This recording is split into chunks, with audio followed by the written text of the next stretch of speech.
ভবানীপুর নামে একটি ছোট্ট শহরে এক দম্পতি বসবাস করত। তাদের নাম ছিল রাহুল এবং অপরজনের নাম ছিল তাপ্তি।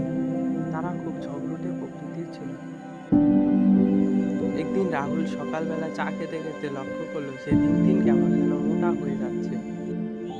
তাই সে বলতে লাগলো, আমি দিন দিন কেমন যেন মোটা হয়ে যাচ্ছি, যদি এইভাবে চলতে থাকে তাহলে তো আমি ডায়াবেটিসের রোগী হয়ে যাব। না, এইভাবে আর চলতে দেওয়া যাবে না, কালকের থেকে একটা ব্যবস্থা নিতেই হবে। তাই রাহুল মনে মনে সিদ্ধান্ত নিল সে পরের দিন থেকে এক্সারসাইজ করা শুরু করে দেবে, যাতে সে পাতলা হয়ে যায়। পরের দিন সকাল হতে না হতে রাহুল ব্যায়াম করতে শুরু করে দেয়। রাহুল যখন ব্যায়াম করছিল তাপ্তি তখন ঘুমাচ্ছিল। রাহুলের ব্যায়ামের শব্দে তাপ্তির ঘুম ভেঙে গেল এবং সে ঘুম থেকে উঠে বিছানায় বসল। তাপ্তি রাহুলকে বলল, তোমার মাথা ঠিক আছে তো? তুমি সাত সকালবেলা এটা কি শুরু করে দিয়েছো? লাফালাফি কেন করছো? তোমাকে কি ভূতে ধরেছে?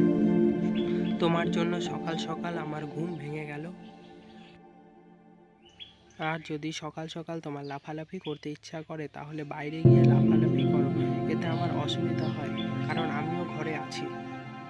এই কথা শোনার পর রাহুল তাপ্তিকে বলল, আরে তুমি যে কি বলো না, আমি কোথায় লাফালাফি করছি, আমি তো শরীর চর্চা করছি, যাতে আমার শরীরটা একটু ভালো হয়। দেখছো না দিন দিন আমি কেমন যেন মোটা হয়ে যাচ্ছি। আসো তুমিও আমার সাথে একটু শরীর চর্চা করো, তাহলে তোমার শরীরটাও একটু পাতলা হবে। এই কথাটি শোনার পর তাপ্তি রাহুলের প্রতি ভীষণ রেগে যায় এবং রাহুলকে বলে, তুমি কি বলতে চাইছো? আমি কি মোটা হয়ে গেছি নাকি? আমি কি সারাদিন বসে বসে খাই যে তোমার মতন মোটা হব? আমি সারাদিন বাড়ির সকল কাজ করি, তারপর খাবার খাই। আমি মোটা হইনি এখনো। এই কথা শোনার পর রাহুল তাপ্তিকে বলে যে তুমি ভুল বুঝছো, আমি তোমাকে সেইভাবে বলতে চাইনি। এবং তাপ্তি বলে, না, তুমি সেইভাবে কথাটি বলতে চেয়েছো। এই কথা শোনার পর রাহুল তাপ্তিকে বলে, আমি তোমাকে এক্সারসাইজ করতে বলেছি, কারণ এক্সারসাইজ করলে শরীর আর মন ভালো থাকে। ও, তুমি তাহলে কি বলতে চাইছো? আমি বদমেজাজি, পাগল, আমি সারাক্ষণ তোমার প্রতি ঝগড়া করি? এইভাবে রাহুল যাই বলে তাপ্তি তার বিপরীত মানে বের করে রাহুলের প্রতি রাগ দেখাতে শুরু করে। এরপর রাহুল তাপ্তিকে আরও বলে যে ঠিক আছে, তাহলে তোমাকে আর এক্সারসাইজ করতে হবে না, তুমি ঘুমাও, আমি তাহলে এখন এক্সারসাইজ করি। এবং এই কথা শোনার পর তাপ্তি রাহুলকে আরও বলে। এটা শোনার পর তাপ্তি রাহুলের প্রতি আরও রেগে যায় এবং রাহুলকে বলে, ও তাহলে তুমি আমাকে অলস বলছো, তাই না? আমি কোনো কাজ করতে পারি না, তাই তো?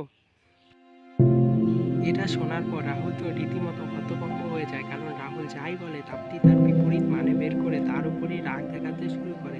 এর ফলে রাহুল রীতিমতো বুঝতে পারে না যে সে এখন কি বলবে। তারপর রাহুল বলে, ঠিক আছে, তোমাকে আর এক্সারসাইজ করতে হবে না, যাও, আমি আর এক্সারসাইজ করব না। এই কথা শোনার পরে তাপ্তি রাহুলকে বলে, এটা হলো আসল কথা, আসলে তোমার নিজের এক্সারসাইজ করার ইচ্ছা নেই আর তুমি সব দোষ আমার উপরে চাপাচ্ছ, বলছো আমি এক্সারসাইজ করতে পারি না। এরপর রাহুল বসে বসে ভাবছিল যে সে সকালবেলা তাপ্তিকে কি এমন বলেছিল যে তাপ্তি এত রেগে গিয়েছিল। এরপর রাহুল এটা সিদ্ধান্ত নেয় যে সে আর তাপ্তির সাথে কোনো কথা বলবে না এবং তার কোনো কথার জবাবও দেবে না। এরপর রাহুল চুপচাপ বসেছিল, এমন সময় সেখানে তাপ্তি আসলো।